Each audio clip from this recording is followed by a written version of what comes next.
ICC champions ট্রফিতে বাঁচা মরার ম্যাচে আগামীকাল নিউজিল্যান্ডের মুখোমুখি হবে টাইগাররা। প্রথম ম্যাচ হারের কারণে এ আসরে নিজেদের ধরে রাখতে এই ম্যাচে জয়ের বিকল্প নেই টাইগারদের সামনে। আর প্রথম ম্যাচ জয়ী কিউদের জন্য এটি অবশ্য সেমিফাইনাল নিশ্চিতের সুযোগ। পাকিস্তানের রাওয়ালপিন্ডিতে খেলা শুরু হবে বাংলাদেশ সময় বেলা ৩টায়। চ্যাম্পিয়ন্স ট্রফি আর নিউজিল্যান্ড এই দুই শব্দ একসাথে শুনলেই বাংলাদেশের দর্শকদের মনে উকি দেয় ২০১৭ সালের কার্ডিফ জয়ের স্মৃতি। আইসিসি ইভেন্টে বাংলাদেশের সেরা সাফল্য সেমিফাইনাল খেলা, সেটি চ্যাম্পিয়ন্স ট্রফিতে নিউজিল্যান্ডকে হারিয়েই এসেছিল। দর্শকদের স্মৃতিতে গেঁথে আছে সাকিব মাহমুদুল্লাহ জুটির সেই অবিশ্বাস্য প্রত্যাবর্তন। সোফিয়া গার্ডেন্সের সেই স্মৃতিকে পেছনে ফেলে মাঠের অনুশীলনে মন দিচ্ছেন শান্ত, সৌম্য, তাসকিনরা।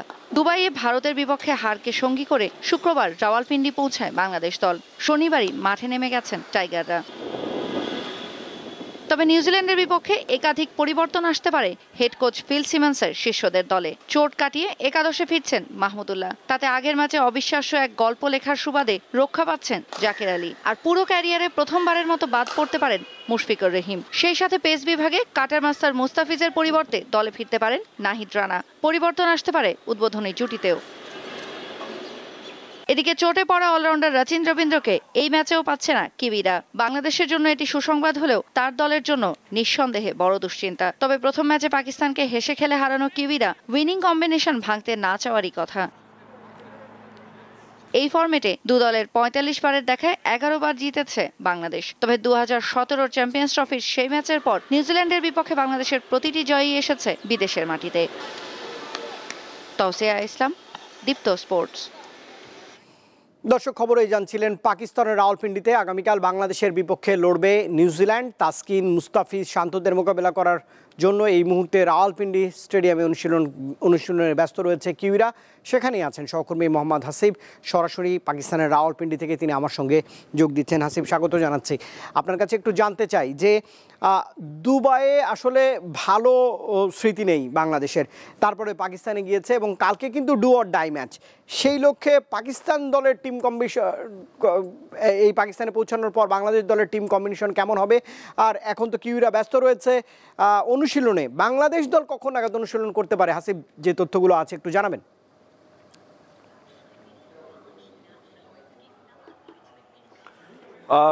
বাংলাদেশের আজকে অনুশীলন হচ্ছে সন্ধ্যার দিকে এবং বাংলাদেশ, আমি যেহেতু পাকিস্তানের রাওয়ালপিন্ডিতে আছি এই মুহূর্তে, সময় ব্যবধান বাংলাদেশের সাথে পাকিস্তানের ১ ঘন্টা, আপনি নিশ্চয়ই জানেন। তো সেই হিসাবে বাংলাদেশ দল আজকে অনুষ্ঠান শুরু করবে হচ্ছে সন্ধ্যা ৬:৩০ অথবা বাংলাদেশ সময় সন্ধ্যা ৭:৩০, এবং তারা প্রায় ৩ ঘন্টা অনুশীলন করবে রাওয়ালপিন্ডি স্টেডিয়ামে। তার আগে নিউজিল্যান্ড আজকে অনুশীলন করেছে এবং অনুষ্ঠান শুরু করার আগে মিচেল স্যাপনার উনি কিন্তু সংবাদ সম্মেলন করেছেন এবং যে বিষয়টা সবচেয়ে বেশি প্রায়োরিটি দিয়েছেন সেই বিষয়টা হচ্ছে যে বাংলাদেশের নতুন যারা এই চ্যাম্পিয়ন্স ট্রফিতে খেলছেন, বিশেষ করে প্রথম ম্যাচে যখন বাংলাদেশে ৩৫ রানে ৫ উইকেট পড়ে যায়, এরপরে যখন তাওহিদ হৃদয় এবং জাকির আলী যে পার্টনারশিপটা ছিল ১৫০ ছাড়ানো পার্টনারশিপ, এই জুনিয়রদের অর্থাৎ নতুনদের এই যে একটা দায়িত্বশীলতা, এই বিষয়টাকে আপনাকে খুব বেশি পরিমাণে গুরুত্ব দিয়েছেন। এবং সাকিব আল হাসানের প্রসঙ্গটা এসেছিল ঠিকই, কিন্তু উনি এটাকে এড়িয়ে গিয়ে আসলে নতুনদের যেভাবে বাংলাদেশ দলকে তারা যেভাবে পারফরমেন্স করছে সেই পারফরমেন্সটাকে উনি বেশি গুরুত্ব দিয়েছেন। এবং এই কারণে তারা যেহেতু প্রথম ম্যাচ জিতেছে, তাদের আসলে পরবর্তী ম্যাচ অর্থাৎ আগামীকালকের ম্যাচের আগে তাদের উইনিং কমিশন কি চেঞ্জ হবে কিনা, কিংবা যা আছে তাই থাকবে কিনা, এই বিষয়টা নিয়ে উনি আসলে পরিষ্কার করে কিছু বলেন। উনি শুধু একটা কথা বলেছে যে প্রতিপক্ষ যখন বাংলাদেশ এবং এখানে যখন